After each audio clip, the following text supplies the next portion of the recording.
¿Cómo fue que pasamos de echarle la culpa de las plagas al mal aire a poder predecir un brote gracias a lo que la gente busca en Internet? Bueno, hoy vamos a meternos de lleno en esa historia, la de los detectives de enfermedades. Es un viaje que arranca en las calles de Londres y termina, literalmente, en el mundo digital. Esta es la pregunta del millón, la que mueve toda la salud pública moderna. Y para encontrar la respuesta, curiosamente, no hay que mirar hacia el futuro, sino todo lo contrario.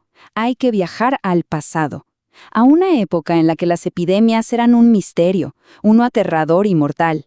Así que nuestra historia empieza justo ahí, en medio de una crisis, con un hombre que decidió enfrentar el pánico, pero no con miedo, sino con algo mucho más poderoso, con datos. Pensemos por un momento en el Londres de mediados del siglo XIX. Una plaga misteriosa está causando estragos, y la ciencia de la época, lo mejor que se les ocurre es culpar al mal aire, a una especie de vapor venenoso al que llamaban miasma. Pero en medio de todo ese caos, un médico, John Snow, empezó a sospechar que la respuesta no estaba flotando en el aire, sino en algo mucho, mucho más simple. Y es que esta era la creencia dominante, la teoría del miasma. Se pensaba que unos vapores tóxicos que salían del suelo eran los que causaban la enfermedad. O sea, ese era el dogma científico, la verdad absoluta. Y a ese dogma fue al que John Snow decidió desafiar, no con una opinión, sino con evidencia. Y es justo aquí donde Snow se convierte en nuestro protagonista. Porque en lugar de aceptar la teoría del mal aire, aplicó un método científico súper riguroso. Para él, el brote era como la escena de un crimen, y él era el detective a cargo de resolverlo. Lo que hizo Snow fue revolucionario para su tiempo. Se fue casa por casa, literalmente, mapeando cada muerte por cólera en el barrio de Soho. Y el patrón que empezó a surgir era clarísimo y aterrador. Casi todas las víctimas tenían una cosa en común: bebían agua de la misma bomba pública en Broad Street. La pista definitiva, la que lo confirmó todo, fue que los trabajadores de una cervecería de ahí cerca, que bebían cerveza gratis en lugar de agua, no se enfermaban. Casi ninguno. Y aquí es donde los datos se transformaron en acción. Con su mapa en mano como prueba irrefutable, Snow fue con las autoridades y los convenció de hacer algo muy simple, pero a la vez radical: quitarle la manija a la bomba de agua. El resultado fue casi inmediato. Los casos de cólera se desplomaron. En ese preciso momento había nacido la epidemiología moderna. Claro, el método de Snow no se quedó ahí, en un solo brote en Londres.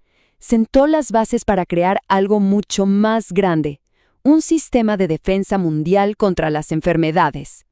Eso que Snow hizo de manera tan intuitiva ahora tiene un nombre formal: vigilancia epidemiológica. Es, en esencia, como el sistema nervioso central de la salud pública. Y no se trata nada más de reaccionar cuando ya tenemos el problema encima, sino de estar observando constantemente para poder anticipar y prevenir. Este proceso, si lo pensamos bien, es básicamente el método de Snow, pero convertido en un sistema. Primero, recolectar datos, tal como hizo Snow con su mapa de muertes. Segundo, analizar esos datos para encontrar patrones, como el patrón que apuntaba directamente a la bomba de agua. Y tercero, el paso más importante: actuar con base en esa evidencia, como cuando quitaron la manija de la bomba. Y esta idea de Snow no tardó en volverse global. A lo largo del siglo XX, se fueron creando organizaciones como la OPS y luego la OMS para coordinar esta lucha a nivel mundial. Este esfuerzo gigantesco culminó en el que probablemente sea el mayor éxito de la salud pública en toda la historia: la erradicación total de la viruela en 1980. Algo que hubiera sido impensable sin un sistema de vigilancia global. Ahora, pasemos de este sistema global a un ejemplo más concreto, para ver cómo se aplican estos principios en el terreno. Vamos a ver el caso de México. La historia en México sigue un camino bastante parecido. Primero, se crearon instituciones clave como el IMSS.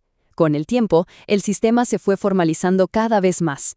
Y, como suele pasar en estos casos, las grandes crisis, como la pandemia de H1N1 en 2009, funcionaron como un catalizador, obligando al sistema a modernizarse y a volverse mucho más rápido y eficiente. La pieza clave de todo este sistema es el CINAVE. ¿Y su misión? En una palabra, unificar. Lograr que todos los hospitales y clínicas del país, públicos y privados, reportaran la información de la misma manera, que hablaran el mismo idioma. Esto lo que hizo fue crear una red de defensa coordinada, un verdadero escudo de salud para todo el país. Y bueno, demos un salto enorme en el tiempo hasta hoy. Los principios de Snow siguen igual de vigentes, pero las herramientas que usan los detectives de enfermedades de ahora son, en comparación, casi de ciencia ficción. Es que el salto tecnológico es increíble. Antes, los datos eran certificados de defunción escritos en papel, y un brote se detectaba semanas, si no es que meses, tarde. Ahora, los sistemas analizan datos en tiempo real. ¿Qué tipo de datos? De todo, desde búsquedas en Internet de síntomas de gripe hasta un pico en las ventas de jarabe para la tos en una ciudad específica. La velocidad es sencillamente asombrosa. Y claro, los desafíos de hoy son mucho más complejos. La vigilancia ya no es solo para virus y bacterias.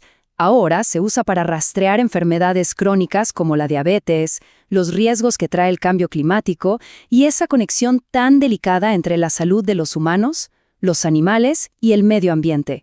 Un enfoque que ahora se conoce como una sola salud. Pero al final, sin importar qué tan avanzada sea la tecnología o qué tan complejo sea el desafío, todo este sistema se reduce a un propósito fundamental, uno que no ha cambiado con el tiempo. Y este es el resultado final. Esto es lo que de verdad importa. La vigilancia epidemiológica no es solo un ejercicio académico. Es la herramienta que nos permite planificar campañas de vacunación que lleguen a quien tienen que llegar, dirigir los recursos a las comunidades que más lo necesitan y al final del día, tomar decisiones basadas en evidencia para salvar vidas. Y todo esto nos deja con una pregunta clave para nuestra era. Con esta capacidad de rastrear casi todo en tiempo real, desde lo que buscamos en línea hasta dónde estamos, ¿dónde ponemos el límite? Encontrar ese equilibrio justo entre la seguridad de todos y la privacidad de cada uno es quizás el gran desafío para los detectives de enfermedades de hoy.